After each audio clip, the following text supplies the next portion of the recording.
Como o próprio Aristóteles falava, nós somos animais sociais. Sim. A gente precisa do outro, a gente precisa do grupo. Então, o isolamento, Joseph, a solidão, eu acho que é um problema muito grande hoje em dia. Um problema moderno, é uma epidemia moderna. Eu acho que, se não me engano, a Inglaterra fez um Ministério da Solidão para combater a solidão das pessoas. Você precisa estar inserido numa comunidade em que as pessoas se gostam, se convidam uma casa para casa do outro, para bater papo e tem uma relação. A gente não é para ficar sozinho. É muito difícil. Uma das maiores penas e castigos, acho que 2.000 anos atrás, era o ostracismo, assim, era tipo, os caras viviam em tribos. Uhum. Aí qual era o maior castigo? Expulsar Da tribo. Por quê? Se você expulsa da tribo, o outro cara da outra tribo não vai saber. Ele perde a identidade. Ele perde a identidade. A gente já sente isso em termos de relacionamento. Imagina você sentir isso num nível... Nível hardcore, assim, entendeu? Você foi expulso da comunidade, entendeu? É uma das coisas mais bonitas que eu aprendi na psicologia, que também está dentro de alguns lugares da Cabala e filosofias orientais. Sim. Não se identificar com seus pensamentos. Tá nos estoicos também. Não é porque eu tô... Fala um pouquinho sobre isso. Claro, os estoicos eles falam que... o Marco Aurélio tem uma citação famosa, né? A sua vida é atingida pela cor dos seus pensamentos. O meu tratamento para depressão, normalmente, é você fazer uma planilha, assim, de tipo uma rotina, e tentar começar a colocar atividades prazerosas no seu dia a dia. Uma coisa, 2 coisas, 3 coisas, para você se reconectar com o mundo e ter mais atividades prazerosas. Eu não consigo sair da cama. Vamos fazer uma coisa hoje, vamos fazer 2 coisas hoje, para você começar a se reconectar com as coisas prazerosas. A pessoa deprimida, às vezes, ela não quer fazer nada. Então, ela precisa meio que ela faça alguma coisa que igual ela gostava de fazer antes. Sim. E que ela se conecte também com algo que estimule ela.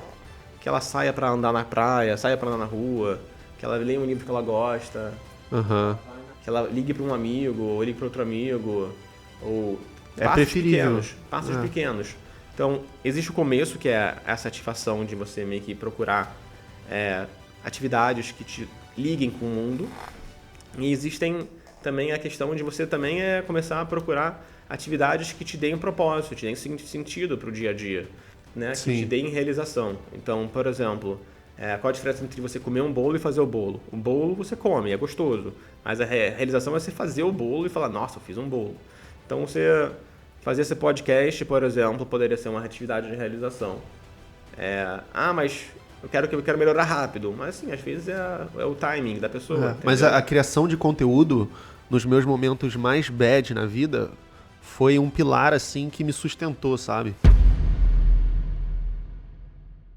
Sejam bem-vindos a mais um episódio do podcast Ouse Saber. Hoje eu estou recebendo aqui o psicólogo e amigo Joseph Hauser Rosenberg, que é formado pela PUC-Rio e atende clinicamente. Ele está também agora escrevendo um livro.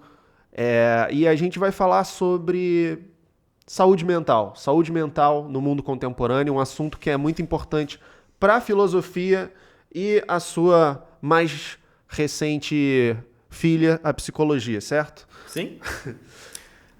Eu acho que é importante primeiro agradecer ao Matheus no podcast dele. O Matheus é um amigo meu de alguns anos atrás, a gente trabalhou junto em algumas coisas já. E eu acho que é muito importante que a gente vive num mundo que a saúde mental cada vez mais vem sendo um tópico muito importante. Eu acredito que quanto mais a gente tem uma saúde física mais tranquila e mais cuidada, a gente começa meio que também se preocupar com a saúde mental. E hoje em dia a gente vive num mundo da ansiedade, né? Existe um psicólogo chamado Jonathan Haidt, que escreveu agora um livro chamado A Geração Ansiosa. Sim. E ele fala de como é que a gente vive numa geração que é tudo muito ansiogênico, porque a gente tem muito essa questão também dos estímulos constantes, do celular, todas as questões assim. E esse livro do Haidt tá dando muito o que falar no sentido das crianças, né? De como que toda uma geração está sendo altamente prejudicada por causa desse novo uso de telas, né? Sim, mas é bizarro, porque assim, hoje em dia, uma criança às vezes não tem um attention span, Isso. Não consegue ter uma atenção de 15 segundos num vídeo do TikTok, que ela acha que está demorando muito. Pois é, e isso é o absurdo, né? Porque o TikTok, eu já acho problemático, assim. Eu não uso. Eu não uso TikTok, eu saí até do Instagram, como vocês sabem, Mas o TikTok, nesse sentido, é ainda pior, porque a pessoa não consegue se concentrar num livro, numa coisa que vai demandar uma atenção, né? E tem tudo a ver com TDAH, né, também. O que você acha? Se isso incrementa? TDAH existe uma questão, né, deve ser entre médicos, psicólogos, as coisas assim, que é a banalização de algumas questões. Aham. Então, muita gente, às vezes a gente fala, fulano é bipolar, fulano tem TDAH. Só que essas doenças são doenças sérias e elas precisam ser diagnosticadas por um especialista. Certo. O TDAH ele precisa ser diagnosticado ou por um psiquiatra ou por um teste chamado avaliação neuropsicológica, que avalia uma questão chamada as funções executivas do cérebro, que é basicamente controle inibitório, se a pessoa consegue inibir os estímulos, consegue meio que se planejar a longo prazo. Mas voltando à sua questão, a questão do TDAH e de outras questões, elas estão sendo muito afloradas, porque o TDAH é uma questão que ela mistura entre déficit de atenção e hiperatividade. Uhum. Por exemplo, eu sou hiperativo, mas eu não tenho déficit de atenção. E eu fiz um teste e deu que eu não tenho, por exemplo. Mas muitas pessoas não fizeram esse teste e acham que tem. Sim. Ou a mãe fala, o professor fala, que vai no achismo. achismo. Mas existe realmente essa questão dos estímulos muito fortes hoje em dia, de que é importante que a pessoa perceba como esses estímulos constantes o tempo todo, na vida dela, deixam ela realmente com dificuldade de se concentrar.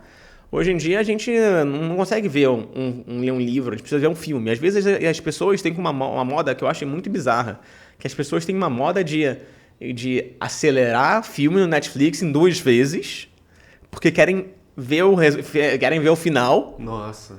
mas não querem ver o filme inteiro. Aí eu fico tipo, pô, mano, é igual a moda do áudio agora, do WhatsApp, que Sim, você que bota dá em pra- 2 vezes. É estranho, né? Isso é estranho, Você vai mano. ouvir Isso é seu estranho. amigo no vezes 2, né? Às Isso é vezes estranho. parece que, cara, eu não tenho paciência pro estranho. meu amigo, eu vou acelerar a voz dele. Cara, isso é estranho. Pra mim, isso parece o suco do século XXI, entendeu? É o suco do século XXI. As pessoas estão tão corridas, tão aceleradas com tudo, e isso gera ansiedade. E isso gera, tipo... Não vou dizer que gera TDAH, porque eu não quero estabelecer causalidade, mas Sim. isso gera uma ideia muito de, tipo, cara... Como assim? Você tá tão corrido que você precisa meio que botar o Netflix em 2 vezes, entendeu? Como assim, cara? Tipo... Ou então ficar com uma segunda tela durante o filme, né? É... Você não consegue ficar num negócio. E o negócio é que o filme já é uma tela, o que é bizarro. Já é uma tela. O mais cru mesmo seria o tédio, ficar sem fazer nada no quarto. Que é a coisa mais difícil. O Pascal já falava, né? O Blaise Pascal. É algo assim, todos os problemas dos homens são porque eles não conseguem ficar parados no seu quarto sem fazer nada. Mas eu concordo, isso é uma frase muito moderna. Hoje em dia, por exemplo, você ir pra natureza, curtir um pouco a natureza, sem um celular, sei lá o que, parece até estranho, né? Eu na minha religião, né, eu sou judeu ortodoxo e eu tenho a questão de um dia por semana eu desligo todos os meus aparelhos eletrônicos. Eu não uso nenhum aparelho eletrônico. E, assim, é uma calma muito grande. Mas o que você vai fazer? Cara, eu encontro meus amigos, vou sair pra beber. Beber não, talvez mas eu vou sair pra jantar com alguém na casa dessa pessoa. Mas assim, E uma você paz. consegue se desconectar? Você não Totalmente. fica ansioso pra pegar de novo o celular? Eu fico ansioso quando eu ligo o celular de volta, que vem 250 mensagens Aí e você 300 pessoas quer querendo falar saber o que comigo. que é, né? E aí eu quero saber falando que... Mas na maioria das vezes tem uma mensagem que é importante, o resto é tudo tipo fofoca, CNN Sim. e besteiras. Mas se você quiser falar um pouquinho de saúde mental em relação a uma questão mais ampla, eu trouxe até um livro, assim, Pode ser. que eu acho legal para falar sobre. Pode ser. Esse é o manual famoso, né? Manual do... É o tipo a Bíblia, né? Então. Dos transtornos. Ou melhor falando, a Torá dos transtornos, né? Algo assim. Então, por que eu trouxe esse livro? Os psicólogos e os médicos, eles têm um livro chamado Classificação Internacional de Doenças, que ele classifica todas as doenças que existem no mundo. Uhum. Que se chama CID, e a versão se eu não me engano, a versão 11 hoje em dia. E aí existe também a Associação Americana de Psiquiatria, ela fez um livro, ela produz um livro, acho que há 50, 100 anos, de todos os transtornos mentais conhecidos pelos humanos. E essa é a última versão, que é o Manual Diagnóstico Estatístico de Transtornos Mentais, e ele fala dos transtornos mentais que existem. Por exemplo, os transtornos mentais mais conhecidos, quais você acha que são os transtornos mentais mais conhecidos? Depressão, ansiedade, borderline, narcisismo, talvez. Narcisismo é um transtorno, mas existe uma questão que eu só vou te apontar. Ansiedade não é um transtorno, ansiedade é uma emoção. Transtornos de ansiedade... Isso, o TAG, por exemplo. Então, existe o transtorno de ansiedade. Existem 4 transtornos de ansiedade. Transtorno de ansiedade generalizada, transtorno de pânico, fobia social e fobia específica. Eu posso entrar nessa questão. No caso do TOC, ele já não é mais considerado da ansiedade. O TOC não é mais considerado toque da ansiedade. É considerado, se não me engano, um transtorno de relacionado à obsessão, estímulos, assim. Antes ele era considerado um transtorno de ansiedade. Hoje em dia ele não é mais considerado um transtorno de ansiedade. É interessante porque eu já tive esse transtorno, né? Você sabe falou. disso. E eu sou ansioso, então, às vezes quando eu estou em situações ansiogênicas, eu sinto gatilhos para esse transtorno de novo. Então, eu leigamente suspeito que ele tem alguma relação com a ansiedade. Mas ele tem uma relação com a ansiedade. Só que existe uma questão que os psicólogos, esses psiquiatras e psicólogos aí gostam de botar tudo em setor, em categorias. E você acha que as pessoas estão de fato mais doentes ou sempre foi assim e agora que a gente está começando a se conscientizar sobre isso? Eu acho que as pessoas sempre tiveram questões de saúde mental. A gente não tinha avaliações e ferramentas e foco em diagnosticar isso. Mas eu acho que as pessoas estão tendo mais problemas de depressão e cada vez mais novas. E assim, depressão em criança é um negócio que eu acho que é um negócio que... Posso estar falando besteira, tá? Mas eu acho que é uma coisa que... Hoje em dia é uma coisa que eu acho bizarro. Criança tem depressão, assim, entendeu? O Brasil é o país com mais taxa de ansiedade, assim, o país mais ansioso do mundo, né? Mundo. Tem uma pesquisa da ONU, uma coisa assim, ou da ONU, não sei se era da ONU ou da Organização Mundial da Saúde, falando assim, que a taxa de incidência era 9% e dos outros países era 8%, 7%, assim, o mais que mais teve. Eu acho que sim, existe mais uma questão de saúde mental hoje em dia. Mas também existem muitas ferramentas, existem muitas ideias, assim. A nossa saúde mental, e nossas questões relacionadas à ética, saúde mental e crescimento pessoal não mudaram muito de 2000 anos para cá. A gente lê um livro do Aristóteles sobre ética, a gente lê um livro do estoicismo, a gente não tem... a gente vê aquilo como um livro de autoajuda moderno. Tanto que o Marco Aurélio está sendo muito mais vendido agora do que antigamente, né? Que as pessoas estão precisando, as pessoas estão procurando alguma coisa sólida para se colocar, né? Eu gosto muito para mim, uma coisa que me dá saúde mental é a religião. E espiritualidade, por exemplo. Eu acho que, de acordo com o Zygmunt Bauman, né, aquele sociólogo, a gente vive num mundo muito líquido. Né? Vivemos, de fato. Então, tudo é muito efêmero, tudo é muito superficial. E, às vezes, a gente procura alguma coisa que não seja tão superficial, tão líquido assim. Seja uma coisa que nos dê alguma base. Sim. Eu pego muito isso na religião, mas eu acho que você pode procurar isso em várias outras coisas. Em filosofia, em coisas que sejam eternas. E sejam coisas que possam em comunidades, em grupos de estudo, grupos de amigos e coisas assim que não sejam coisas que são tão efêmeras e superficiais. E como o próprio Aristóteles falava, nós somos animais sociais. Sim. A gente precisa do outro, a gente precisa do grupo. Então, o isolamento, Joseph, a solidão, eu acho que é um problema muito grande. É um problema moderno, é uma epidemia moderna. Eu acho que, se não me engano, a Inglaterra fez um Ministério da Solidão para combater a solidão das pessoas. E eu acho que, por exemplo... Eu bato na tecla da religião não só por causa de Deus, claro, por causa de Deus, mas a questão também de que você precisa de lugares que tenham uma comunidade que as pessoas se preocupam com você, saibam que você está lá e que te engajem e te incentivem a estar em grupo. Pois é. Se você tiver... Você precisa de... Como você é um ser humano, você não precisa ser religião. Estou falando no sentido de, você precisa de um grupo que você se encontre e que você troque ideias, e que seja a sua faculdade, seja a sua aula, seja o grupo de yoga. Você precisa de um lugar para ir, tem que ser inserido. Né? Seja seu trabalho, seja alguma coisa. Você precisa estar inserido numa comunidade em que as pessoas se gostam, se convidam uma para casa do outro, para bater papo, e tem uma relação. A gente não é para ficar sozinho. É muito difícil. E não só isso, como assim, uma das maiores penas e castigos acho que 1.000 anos atrás, era um ostracismo, assim, era tipo, os caras viviam em tribos.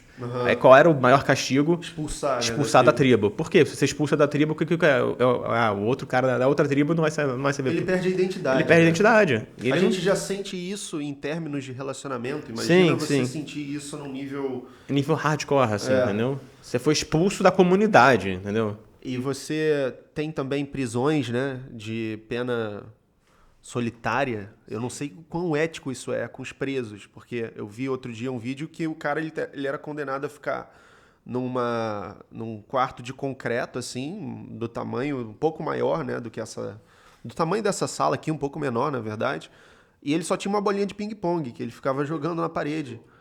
Não, mas é bizonho, né, ao mesmo tempo que... Vai ficar maluco. Ele vai enlouquecer ali, cara. Sabe? E cadê os psicólogos para alertar enfim, quem cuida da ética nessa prisão, né? Eu acho que até mesmo criminosos de prisão perpétua, eles têm algum direito, né? Alguma dignidade de saúde mental.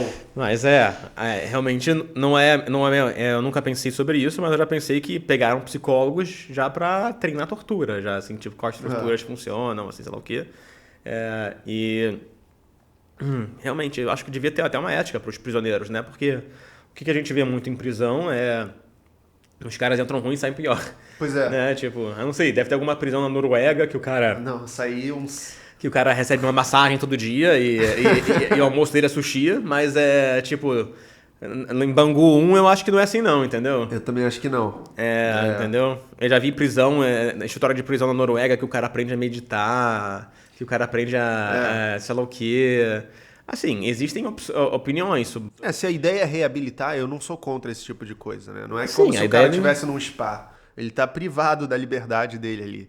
Mas eu acho que eu desviei um pouco do foco. Vamos voltar pro mundo líquido, assim. Mundo líquido. A gente vive num mundo líquido. As pessoas querem ter relacionamentos que às vezes são aquele relacionamento de pegação. Tipo, por exemplo, eu quero ir pra balada, eu beijo uma menina, ou uma menina beija um menino, ou menino beija um menino, não sei. A questão é que foi essa noite, entendeu?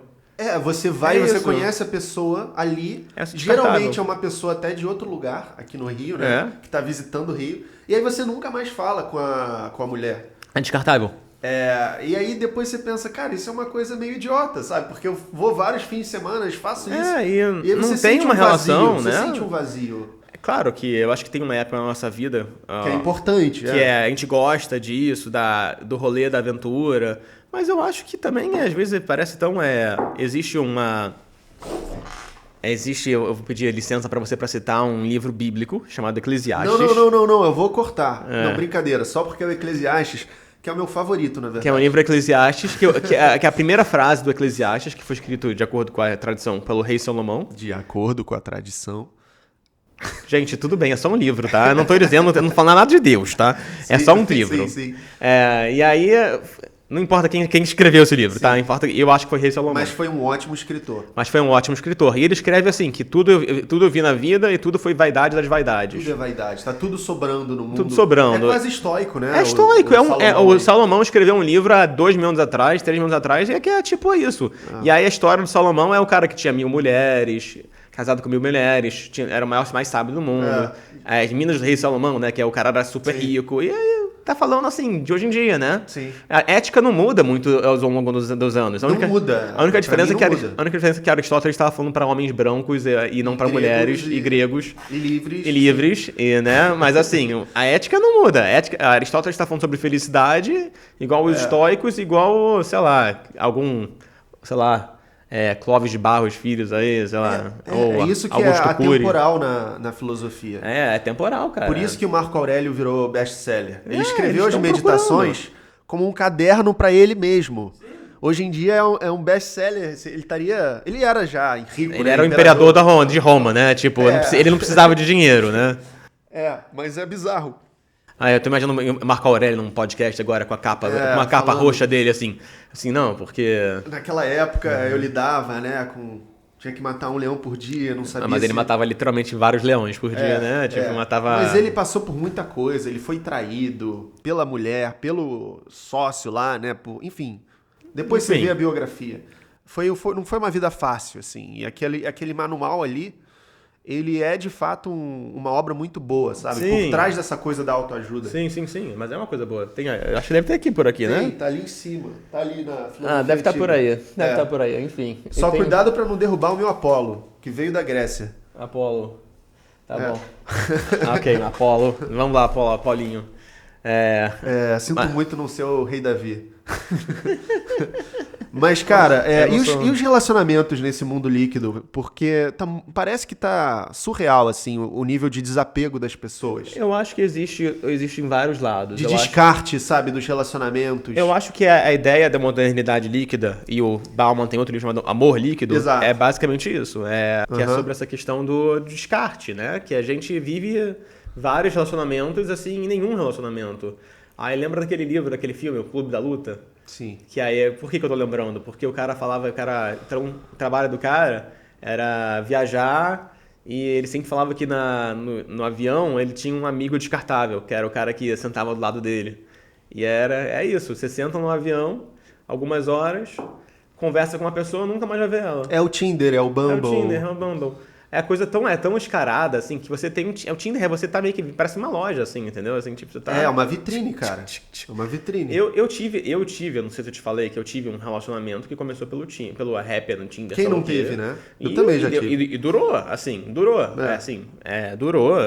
mas assim, não acredito que é o que sempre acontece. Agora tá cada vez mais comum, né? Mas, assim, eu vi uma pesquisa, assim, de como é que as pessoas se conhecem, e realmente facilita, né, você conhecer. Só que às vezes fica muito, assim, tipo... tem o processo, até você encontrar a pessoa, é muito chato. É chato e é desgastante. E humanos não gostam de rejeição. Não gostam. O ego, né? Fala um pouco sobre isso. Rejeição? Como é que a rejeição lida com o ego? Como é que o ego se manifesta, assim, nessa nossa cultura? Eu tive uma história, assim, pessoal, assim, com isso, que eu tinha muito medo de falar com pessoas que não seriam no meu meio. E eu acabei me fazendo uma terapia que é muito de você tentar, ao mesmo tempo, sempre se esforçar para fazer coisas que estão difíceis para você. Então, você se expor à rejeição, assim. Mas o que eu ia falar? Assim, hoje em dia, eu acho que as pessoas têm muito medo de rejeição. Mas, às vezes, já que você tem um mundo, assim, que os homens, por exemplo, não sei se as mulheres também têm essa questão, gostam muito tem muita a facilidade de outras coisas. Preferem, às vezes, ficar jogando um videogame ou ver pornografia do que você realmente procurar uma pessoa de verdade, né? Que é muito triste. E aí tem até um livro que é o The Demise of Guys, que eu tava lendo, deixa eu lembrar de que é o nome, eu acho que é do Philip Zimbardo, que é um psicólogo social americano, falando sobre como as pessoas, assim, cara, preferem ficar na pornografia, ou videogame, sei lá o quê, e não procuram amizades, não procuram atividades ao ar livre, não procuram uma pessoa para ter um relacionamento, e acho que é uma coisa que é difícil. Mas também não é fácil você também se colocar para lá fora. Você precisa de uma certa, sabe, coragem para você se ocupar, para você ir lá, entendeu? Tipo, é difícil. Ninguém disse que não é difícil. E eu acho que às vezes a terapia ou grupos podem te ajudar, assim, a participar mais do mundo, assim. Que se você se isola, não você só fica maluco, como você fica deprimido. Sim. Assim, porque, assim, tem vários estudos, isso é uma coisa que eu queria trazer, sobre como pessoas mais felizes são pessoas mais sociáveis. Mas é importante pontuar que relacionamentos sociáveis positivos. Não adianta eu ter um bando de pessoas que me tratam mal, entendeu? Então, por exemplo, a amizade que eu tenho com o Matheus, assim, é um relacionamento social positivo que pode me trazer mais felicidade. De uma maneira utilitária, né? A gente pode pensar que tem que maximizar a felicidade. Sim. E aí isso entra uma outra questão que eu queria trazer, se você me permite. Claro. Que é esse livro aqui, que a gente falou, ele é o Manual Diagnóstico Estatístico de Transtornos Mentais. Tem alguns psicólogos que eles têm um negócio que eles chamam de um Manual Diagnóstico Estatístico de Saúde Mental. Que eu quero dizer o seguinte, existem pessoas, psicólogos, que eles estudam como ter uma vida melhor. por exemplo. Ah, sim, aquele papo de psicologia positiva. Exatamente isso. Então, assim, a vida, assim, ela não é só você procurar o negativo, nem a psicologia é só para procurar o negativo, nem a filosofia. Então, a gente também pode meio que procurar, no mundo de hoje, as coisas boas, entendeu? Então, quando a gente pensa em saúde mental, algumas coisas são importantes quando a gente fala de saúde mental, que é também pensar nos seus pontos positivos, nas suas forças, nas suas qualidades. E isso é uma coisa que ajuda muito. E a gente tem essa capacidade, né, José, Tem. de escolher nossos pensamentos. A gente pode conviver com pensamentos difíceis e deslocar o foco para coisas mais positivas. Né? Eu acho que é difícil a gente escolher nossos pensamentos, mas a gente pode com certeza redirecionar eles para coisas melhores. E existem práticas como a atenção plena hoje em dia que te ajudam a você a ver os seus pensamentos de outra forma. Eu sempre gosto do exemplo de você estar numa rua, aí tem os carros passando aqui. Os carros passando aqui. Aí você tá olhando. Aí os carros passando, mas você fica vendo se o carro é Toyota, se é Honda, se é Civic. Você fica vendo se o carro é vermelho, se é azul, se é verde, se o carro é bonito, se o carro é feio, se você compraria ou não. Seus pensamentos são assim. Seus pensamentos são carros passando por uma rua. E às vezes a gente precisa meio que reconhecer que seus pensamentos são só pensamentos. Existem várias práticas de atenção plena, de mindfulness, meditação, que ajudam muito a gente meio que lidar melhor com nossos pensamentos. E não se identificar com eles. Isso é uma coisa muito importante. É uma das coisas mais bonitas que eu aprendi na psicologia, que também está dentro de alguns lugares da Cabala e filosofias orientais. Sim. Não se identificar com seus pensamentos. Tá nos estoicos também. Não é porque eu tô... Fala um pouquinho sobre isso. Claro, os estoicos eles falam que... o Marco Aurélio tem uma citação famosa, né? A sua vida é atingida pela cor dos seus pensamentos. Eu lembro dessa vida. Então você tá pensando coisas... Tá até no Star Wars, né? O Obi-Wan fala pro Anakin, be mindful of your thoughts, they betray you, né? Então presta atenção nos seus pensamentos, eles te traem. E eu, como tenho uma tendência mais obsessiva, eu lido muito com essa coisa da voz interior, sabe? De não ficar tendo argumentos filosóficos na minha cabeça sobre o valor da existência, por exemplo, ou sobre o meu comportamento num relacionamento passado. A ontologia a ontologia de terça-feira de tarde. Cara, mas assim, é um saco às vezes, sabe? Lidar com a nossa própria voz, por isso que é importante... Mas e aí tem várias estratégias para isso, por exemplo. Tem uma das estratégias do Mindfulness, da atenção plena, se eu não me engano, é que você remodelar essa voz e dar um nome para essa voz, para as vozes diferentes. Por exemplo, eu tenho uma voz na minha cabeça que sempre está me deixando para baixo. Eu vou chamar ela de Marco. Marco não, porque o Marco é um cara legal. Chamar essa voz de Tiririca. Tiririca, para de encher meu saco. Fica aí. É uma estratégia boa. É uma estratégia. E aí, os psicólogos têm uma estratégia chamada fisicalização, que você tenta meio que jogar esses estruturas de pensamento, padrões de pensamento para um lado e para o outro, assim, entendeu? Assim, é tipo falar, isso é o Tiririca enchendo meu saco agora, deixa pro lado. Vai, fica aí, fica no canto. Ou coisas mais simples, redirecionar sua atenção para alguma coisa que te dê alguma coisa que te distraia no momento. Porque às vezes a gente fica com um pensamento muito acelerado, rodando, e a gente acha que ele é super verdadeiro, que ele é super importante. Não, é só um pensamento, deixa ele para lá. A gente tem que sair, e aí sair desse pensamento e focar para outras coisas. Tem tantas estratégias que a gente pode falar sobre. Não, mas essas já foram muito boas. Eu acho que vai ajudar o pessoal aí que tem essa tendência obsessiva também. Essa questão da... Assim, o TOC, o transtorno obsessivo compulsivo, ele é tratado de uma maneira muito específica, né? Primeiro que a gente precisa de uma avaliação de um psicólogo. Aí, gente, tudo bem? E a segunda coisa é que você precisa meio que saber que os rituais que você performa, desempenha, eles estão muito ligados a uma obsessão na sua cabeça. Então, por exemplo... Eu preciso lavar a louça 5 vezes, no sentido horário, todo dia, senão meus pais vão morrer. Então é muito não lógico e ilógico, Sim. Só que a cabeça da pessoa está tão convencida disso, que ela sofre absurdamente se ela não faz isso. Sim. Entendeu? É porque é muito persuasivo de um jeito não lógico. É difícil de explicar, porque eu já tive, mas no meu caso, não tinha ritual externo, era tudo na mente. Eu tinha que substituir um pensamento por outro. Tive também outras experiências, outros tipos desse transtorno, né? Enfim, no período mais difícil da minha vida, depois que meu pai morreu, eu saí de um relacionamento. Mas e os outros transtornos mais sérios? Né? Não mais sérios, né? Todos podem ser igualmente sérios, mas eu digo, pessoas com borderline, né? Ou pessoas esquizofrênicas, se eu posso usar esse termo. Sim, Você já teve experiência com casos assim? Então, eu trabalhei numa instituição, uma residência assistida, que é basicamente um lugar onde pessoas com esquizofrenia moram e tem assistência de enfermeiras e eu trabalhava lá como estágio na época da faculdade e é uma experiência muito interessante, porque você está falando com pessoas que elas conversam com outras pessoas que para elas estão lá, mas não estão. Por exemplo, eu falei com uma pessoa uma vez nessa residência assistida que ela dizia pra mim, eu tô falando com a Maria. Aí eu pergunto, onde é que a Maria tá? Ela falou, tá dentro de mim. Aí eu fiquei... Ou às vezes as pessoas desatavam a gritar, e eu perguntava pra minha supervisora, o que eu faço? Aí a minha supervisora me respondia, nada. Deixa ela gritar. Porque, tipo, ela não tá fazendo nada, ela tá só gritando, ou falando alto, sei lá o quê.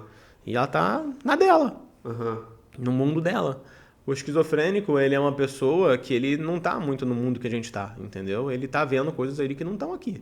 Tem alucinações visuais, alucinações auditivas, e ele não tá muito bem aqui no mesmo lugar que a gente tá, entendeu? No caso, a gente sabe que a gente tá aqui porque Descartes provou, né? Né?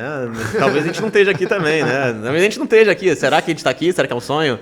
E aí eu tô pensando assim no que você tá falando aqui. Será? Eu acho que eu tô conversando com o Joseph aqui, mas pode ser um Será gênio maligno me enganando. Será que tem um gênio maligno me enganando? Será que... meu Deus. Eu posso piscar o olho e aí o gênio maligno substituiu o Joseph por um clone. Mas a câmera filmou. Mas enfim. Mas será que o gênero maligno também não substitui a câmera? Enfim, teoricamente, né? Enfim, mas aí o que eu queria te dizer? Tem um psicólogo que me falou uma vez uma frase que era assim, o esquizofrênico acha que 2 mais 2 é 5. Entendeu? E pra ele tá certo isso. E o neurótico diz que 2 mais 2 é 4, mas ele odeia isso. Entendeu? É uma boa maneira de colocar. 2 mais 2 é 4, mas eu odeio isso. É um saco. E 2 mais 2 e outro 2 mais 2 é 5, cara. Não tô nesse mundo, eu tô em outro lado. Existem muitos transtornos psiquiátricos, mas é importante diferenciar transtornos de humor de transtornos de personalidade. Vamos lá. Os transtornos de humor são depressão, ansiedade, bipolar. São transtornos que têm muito a ver com esses sintomas que são mais do humor, assim, do humor diário, assim. E os transtornos de personalidade, eles são transtornos que são meio que padrões, assim, muito rígidos de comportamento, que a personalidade da pessoa é assim, entendeu? Cara... não é uma coisa... A personalidade da pessoa, assim, não é muito mais difícil mudar uma coisa que a personalidade da pessoa, entendeu? Sim. Então, assim, a pessoa pode ser uma pessoa que a personalidade dela é ser meio maldosa, assim, sei lá o quê. E existe transtorno de personalidade antissocial, que é a pessoa quer machucar os outros, e essa é a diversão dela, não sente emoção. E eu não peguei esses casos, mas eu já peguei casos de borderline, que, para quem não sabe, borderline é um transtorno de personalidade em que a pessoa tem muitos picos de humor, assim, tipo, ela de manhã ela te ama, de noite te odeia, e padrões muito difíceis de relacionamento com outras pessoas. Tem todo um diagnóstico aqui, mas eu não vou ler para você 100% aqui, claro, mas tá aí. Então, assim, a pessoa tem muitas mudanças de humor, certo? E a pessoa tem muita dificuldade de... aqui, ó. Um padrão difuso de instabilidade das relações interpessoais, autoimagem, afeto e impulsividade acentuada que surge no início da vida adulta. Esforços desesperados para evitar o abandono real e imaginado. Então, a pessoa tem muita dificuldade de ficar sozinha. E isso tem muitas vezes a ver também com... muitas vezes a mãe da pessoa que tem borderline era uma pessoa super ausente. Essa pessoa que, tipo, esqueceu que a pessoa existia, entendeu? Que não dava muito amor, entendeu? Ou a pessoa muito ausente, ou a pessoa que não dava atenção para ela. E às vezes ela meio que precisa muito de alguma pessoa que esteja lá para ela. E ela não teve isso na infância. E às vezes acaba sendo abusiva no relacionamento. Pode ser. Ela, muitas vezes, assim, ela pode ter relacionamentos muito instáveis também. A alternância de um padrão de extrema de idealização ou de valorização. De manhã, eu te amo. amo, de noite eu te odeio. E realmente, eu brinco com as pessoas, eu brinco que, tipo, olha, é um transtorno que é muito difícil, né? Mas é... É uma montanha-russa. É uma montanha-russa, né? Eu brinco que é uma montanha-russa, né? E a pessoa é muito impulsiva, ela pode ter muitos gestos e comportamentos suicidas. É comum pessoas com borderline terem, às vezes, usarem manga comprida porque elas se cortam para diminuir a dor. Eu sei. Então ela tem uma instabilidade muito grande e às vezes tem uma raiva muito grande, por exemplo. Sim. Eu Tem tive- surtos de raiva. às Surtos vezes, de né? raiva. Eu tive paciente que tacava coisa pela janela, pela parede. E eu fiquei, cara, como assim? Aí mano, tava com vontade, não sei. Dei soco na cara de alguém, sei lá, entendeu? E o tratamento para esses transtornos? Começando com a depressão até o borderline. Como é que Então, funciona? Eu trabalho com uma linha que diz que funciona assim. Não são nossas interpretações que nos incomodam. Desculpa. Não são nossas situações, as situações que nos incomodam, sim as interpretações. Certo? Então, o que acontece é o seguinte, a gente precisa meio que lidar com nossos pensamentos. E isso se chama terapia dos pensamentos ou terapia cognitiva comportamental, que está muito em voga hoje em dia. Agora, existem transtornos, como o transtorno de personalidade borderline, que a terapia mais padrão ouro, que eu digo padrão ouro, significa que mais funciona, se chama terapia dialético comportamental, que é uma terapia a terapia mais forte, que eu não posso dizer mais forte, ela mais eficaz, e ela envolve várias questões. Ela envolve você saber lidar com a regulação das suas emoções, saber você também aprender habilidades sociais. E a questão da terapia dialético comportamental, que hoje em dia é chamada de DBT,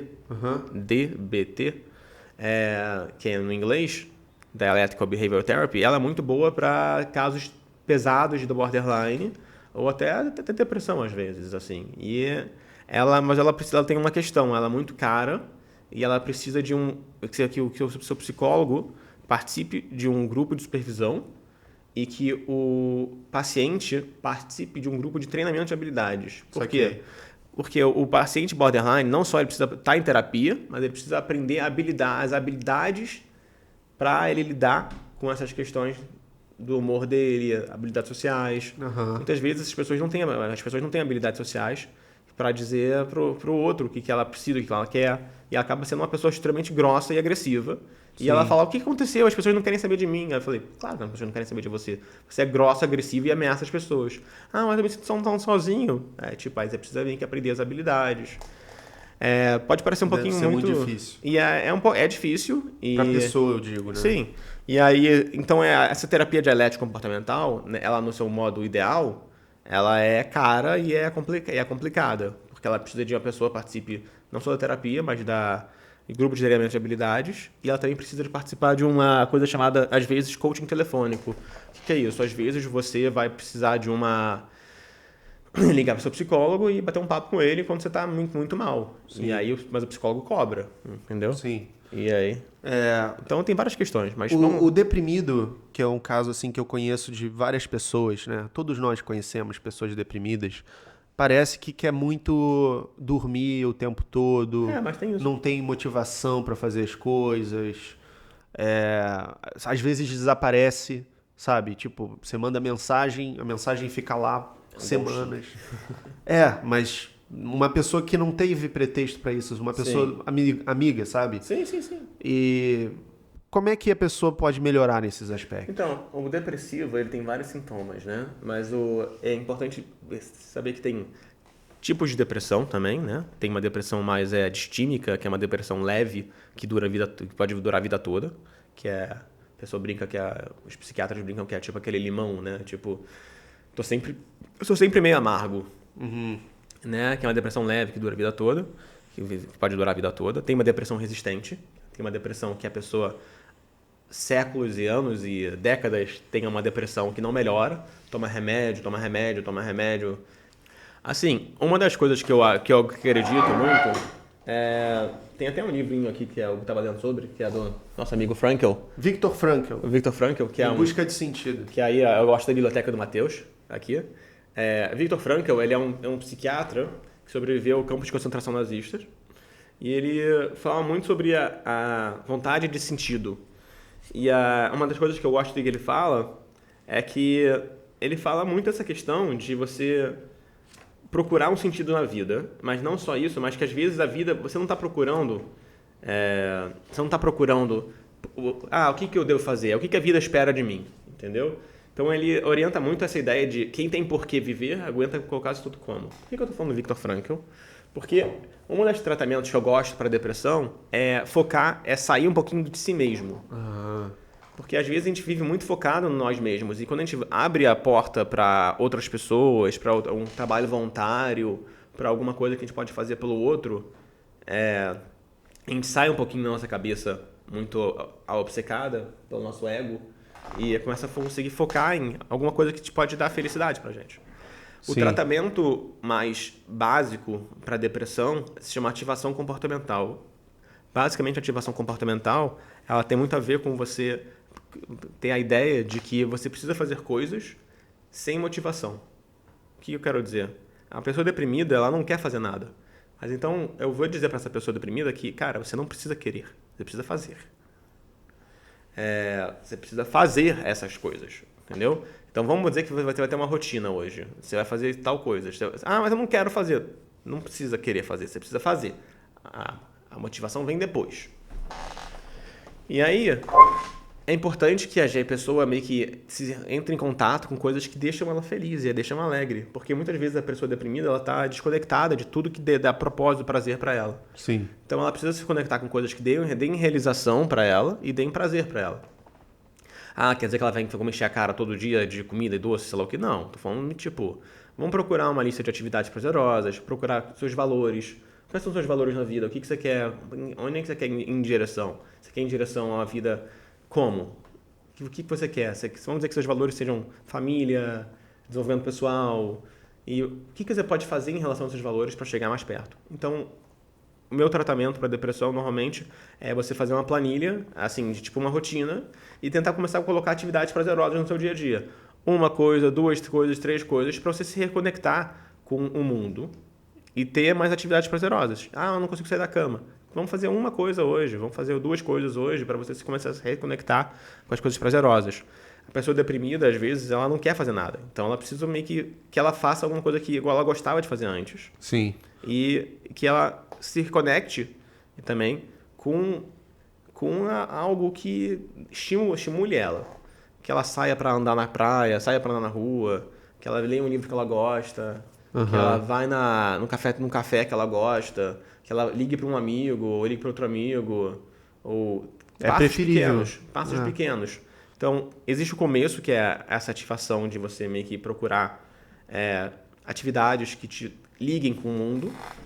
E existem também a questão de você também começar a procurar atividades que te deem um propósito, te deem sentido para o dia a dia. E não só prazerosas, mas também que tenham de realização.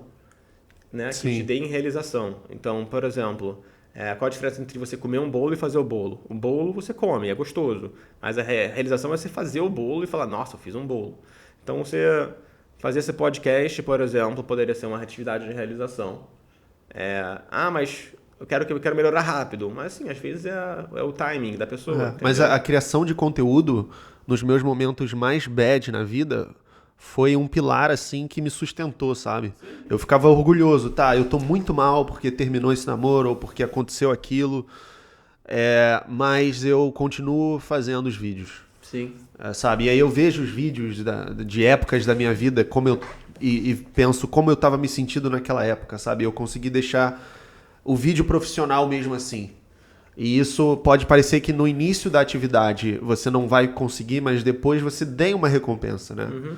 Você ganha no cérebro, assim, uma... Eu acho que existe uma ideia de coisas que você faz por você mesmo. Que, tipo, por exemplo, seu pai pode te dar comida, alguém pode te dar dinheiro, mas tem coisas que só você faz por você mesmo. E eu acho que é muito bom essa sensação de realização quando você faz alguma coisa por você mesmo.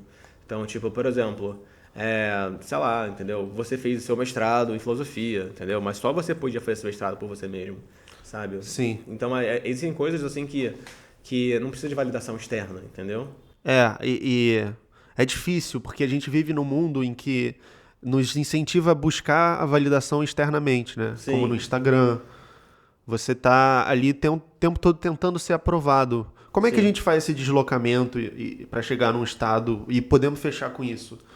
De eu me valido, eu posso ser o único espectador dessa realização que eu fiz. Eu acho que existe uma questão de você ter uma questão de autoestima, né? Chega a ser, né? É importante que você seja uma pessoa que às vezes, assim, que é muito difícil isso, que a gente vive num mundo que julga e a gente se julga o tempo todo.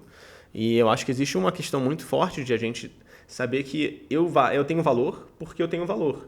Não porque as pessoas me dizem que eu tenho valor, não, mas porque eu tenho valor. Porque eu tenho um valor intrínseco como humano. Existe uma diferença entre as pessoas serem... Por exemplo, eu já pensei muitas vezes que eu só tinha valor se eu produzisse alguma coisa. Então, se eu parasse de produzir alguma coisa, eu não teria valor. Mas aí eu li, se eu não me engano, acho que foi até o Frankl, que ele fala sobre... E aí os desempregados, sei lá o quê. E as pessoas falam que as pessoas não têm valor. As pessoas têm dignidade. É isso. Né? E todo ser humano tem dignidade. Todo ser humano tem dignidade. A priori. A priori. Então, eu acredito que você precisa meio que se sair de um lugar de que você precisa ter valor para produzir, para ter valor, do que para ir para um lugar que eu já sou uma pessoa com valor, Sim. independente do que eu faça, porque eu sou humano, eu Sim. sou uma pessoa. Você tem valor em si mesmo. Eu tenho valor em si mesmo. Então, é assim, eu existo.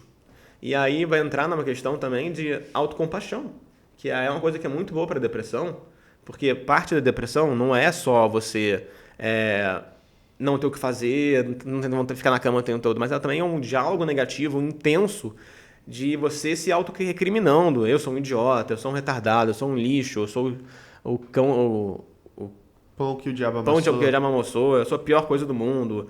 E esse diálogo interno, ele é muito... Uma coisa que é o antídoto dele é a autocompaixão, de você... Tipo, vamos dizer que tem um amigo meu que fez uma besteira. Eu posso dizer pra ele que, tipo, cara, mano, você é humano, você comete erros. Isso. Você comete erros. Os humanos são falíveis. E você precisa ter um pouco de autocompaixão. E autocompaixão é você, às vezes, fazer um exercício de botar a mão no peito, sentir um pouco desse calor humano e falar, olha, tá tudo bem, eu tô aqui com você. Não tem problema. Vamos passar por isso juntos. Sim. E eu tô aqui. E se tratar como uma pessoa que você gostaria de ser tratada. E às vezes a pessoa brinca, né? De tipo, qual é a regra de ouro? Trate os outros como você gostaria de ser tratado. Mas aí, cadê a regra de platina? Que é a regra, tipo, trate a si mesmo muito bem. Como você trataria um amigo, né? Como você trataria Acho um que o amigo. Jordan Peterson botou isso num dos livros dele. Sim, às vezes você trata um amigo melhor do que você trata você mesmo, entendeu? Tipo, você daria esse conselho pro amigo? Então por que você tá fazendo, né? Sim, às vezes você ter autocompaixão. Autocompaixão é uma ferramenta muito gostosa, assim, muito boa, né? E, cara, muito obrigado por ter vindo. Foi um papo que a gente cobriu bastante coisa sobre saúde mental no mundo contemporâneo. Se você gostou, já deixa o like, já se inscreva no canal, porque é muito importante para o canal crescer e eu trazer mais convidados interessantes como o Joseph. As redes sociais e links do Joseph vão estar aqui na descrição.